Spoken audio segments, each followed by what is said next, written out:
Now, the other thing I wanted to, I suppose, close with a little bit is, before we finish up, is you mentioned frameworks. In other words, you deal in a very complex environment, Google Analytics, then there's other tools, and yes, it's overwhelming because there's so much data being collected.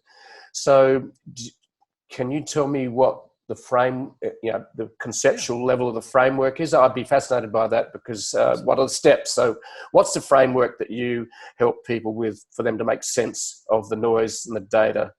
Sure. So the framework is really 5 steps. So the first is the thing that everybody skips, which is planning.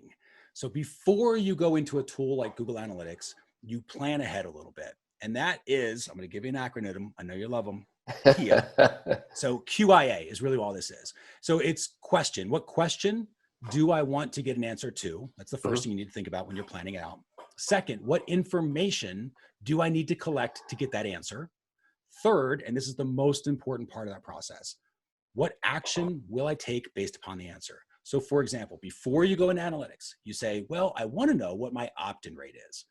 Okay, what will I need to know? I will need to know the number of people who saw my opt-in page. I will need to know the number of people who saw my thank you page, the after page, so I can figure out my conversion rate. Okay, cool. Now I have my question. I've got my information. Now, again, before I go into analytics, what will I do if that answer is, let's say, less than 25%?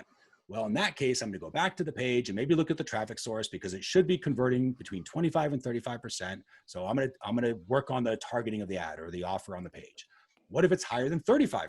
Well, in that case, I'm going to look to see if I can scale the traffic source a little bit and get more traffic to that opt-in, because it seems to be working pretty well. Okay, planning done.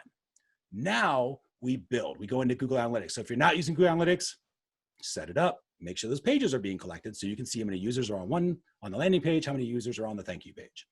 So now you've got your build and you've used those tools.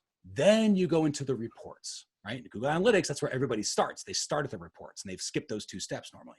So you go into the reports and you look at analytics. How many users saw the landing page or the opt-in page? How many, 100. How many people saw the thank you page? 30. Okay, I've got a 30% conversion rate.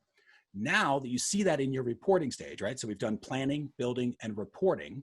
Now that you have your answer, you go take the actions that you said you were going to take in the planning stage. Now, again, between 30 and 35, the answer might be, okay, it's where I want it to be. It's a matter of scaling. Let's just go get more of that traffic because it's doing where I need it to do. And then if it's not, you optimize either direction. So planning, building, and reporting are the first 3 steps. The fourth one is one that almost no one does, but is the most powerful one. And that is forecasting.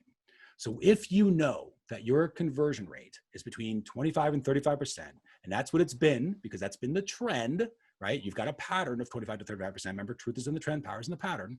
So if you know that's what's going to happen, you can predict out, you can forecast out and say, next week, my opt-in rate should be this. So if you know that I'm going to have a podcast coming up and I'm going to send a bunch of people from this podcast into this particular opt-in page, I say, well, if I'm going to send 1,000 people from podcast traffic or 10,000 people from my Facebook ad or 100,000 people from my Google ads, and you can predict out, you can forecast out what actual number of leads you're going to get now. So now you're starting to tie activities to results, but it's not how many leads did I get last week? It's here's how many leads I'm going to get next week, and here's how I'm going to get those leads. Mm-hmm. That's what forecasting is all about. So you got planning, building, reporting, and forecasting. And finally, the 5th one is the one that everybody tries to start with, which is optimizing. That's where you actually start taking those actions and you optimize the results. Because if you didn't get the number of leads you wanted, right? Let's say from Google ads or whatever it was, you go back and say, what was the conversion rate? Conversion rate was 30%. Okay, well, why didn't I get the number of leads? Oh, it's because I didn't send enough traffic from Google ads. But you would have forecasted the amount of traffic you needed to send. If you didn't hit that, you'll see it and you'll see why. And now you can go back to Google ads and start tweaking those sales so you can bump up the traffic number a little bit. Or if you did hit the traffic number, but the conversion rate was off, you know where to focus. But that's the optimization stuff. The idea of like, what do I adjust on my site to improve results? That's actually the easiest, simplest part of it. It will be blindingly obvious to you what action you need to take, but you got to go through all those 4 pillars first to lead to optimization. So that's really the framework in a nutshell: planning, building, reporting, forecasting, and then optimizing. And the tools become immensely useful when you go through